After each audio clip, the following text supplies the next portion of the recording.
Episode 30 Gratitude.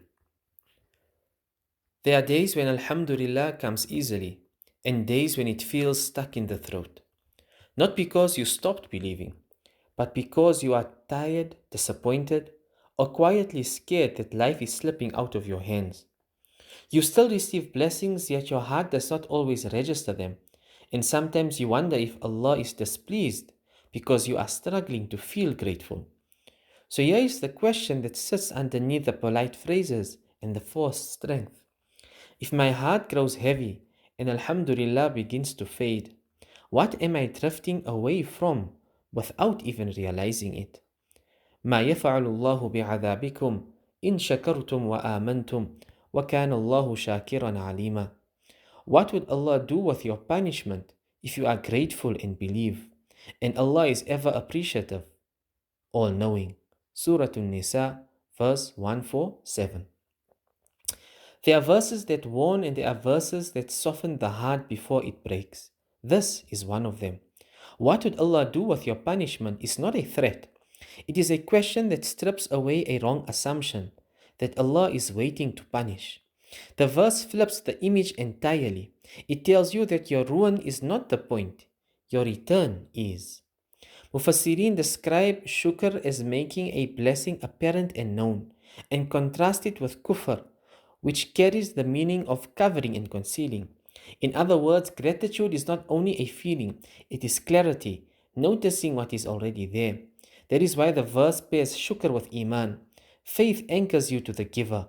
Gratitude trains you not to become blind to his gifts. When either one weakens, the other starts to feel hollow.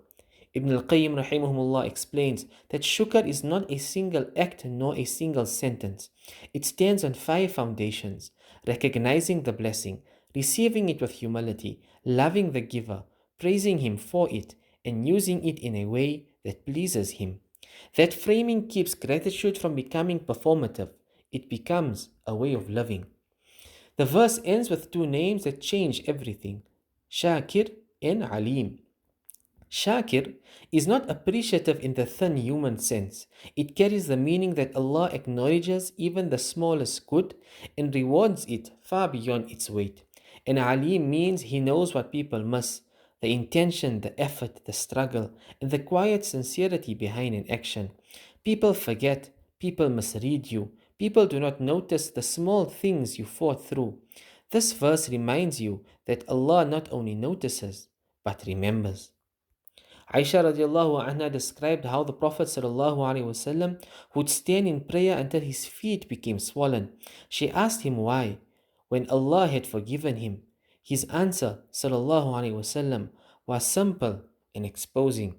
أَفَلَا أَكُونُ عَبْدًا شَكُورًا. Should I not be a grateful servant?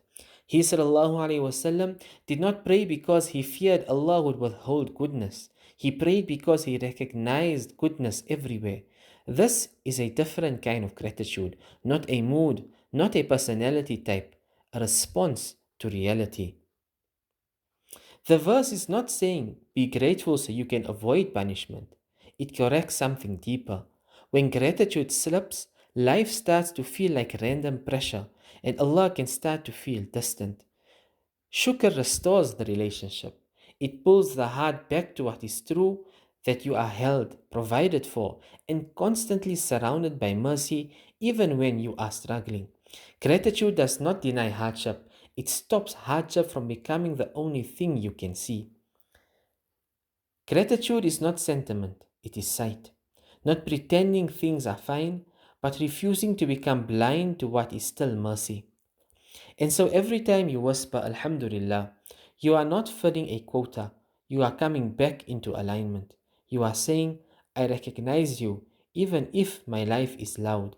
I trust you even if I do not understand. Because in the end, this verse is not only about punishment, it is Allah telling you gently that He is not looking for your downfall. He is opening a path back to Him and teaching you that shukr is one of the clearest ways home.